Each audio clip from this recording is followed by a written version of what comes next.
to Sinomania for the week of February 9, 2007. This week, we take on trade maid Susan Schwab and examine whether America's commitment to free and open markets is subservient to domestic politics. New IPOs, including one in the hot solar power sector on the New York Stock Exchange, and a special comment about the Chinese stock markets.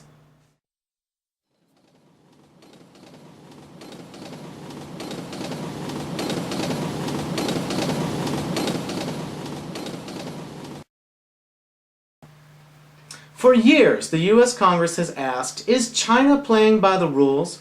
But the question might better be put to America and its xenophobic politicians.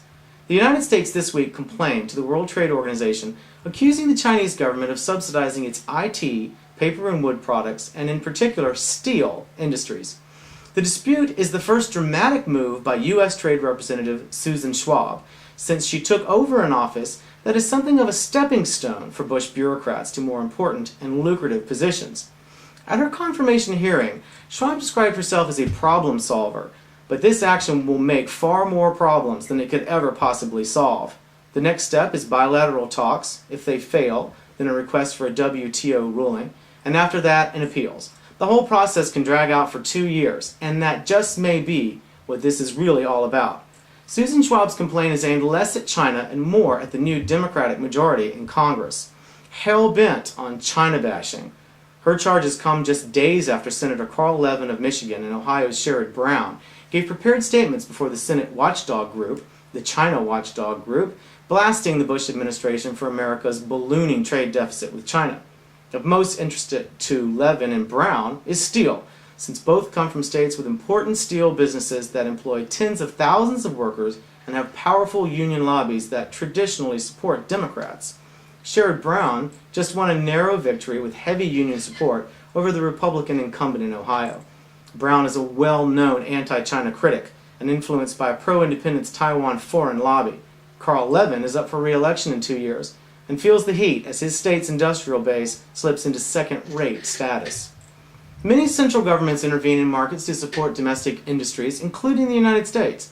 In 2002, President Bush imposed tariffs up to 30% on imported steel, with China singled out as payback for support from the steel industry and its unions, particularly in West Virginia, for their money and votes in the 2000 election. The U.S. steel tariff was in complete violation of its WTO commitments and was dropped over a year ahead of schedule after threats of a trade war from the EU and Japan. There are numerous examples of the double standard at play here. What about EU subsidies to Airbus, for example? In 2004, a WTO appeals ruling upheld a decision brought by Brazil that the U.S. subsidized its cotton growers. The real root problem is that U.S. manufacturers can't make goods as cheaply as China. Moreover, American manufacturing is burdened by the costs of retirees and their health care. The American steel industry is becoming bankrupt and cannot afford the cost of up to 600,000 retirees and their chronic health care needs. The steel industry is experiencing now what the textiles has felt for decades. The fact is, there are whole segments of American industry, global industry, that will not survive the Chinese juggernaut. It would be far better for America's politicians to uphold the historic support of free trade in America and begin a real revolution in areas such as education and health care, rather than jeopardize the global economy with tit-for-tat trade retaliations to save a few 19th century jobs and mill towns.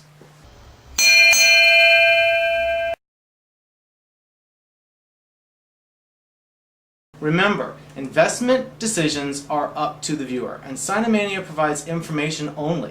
Please see our important disclaimers at this website.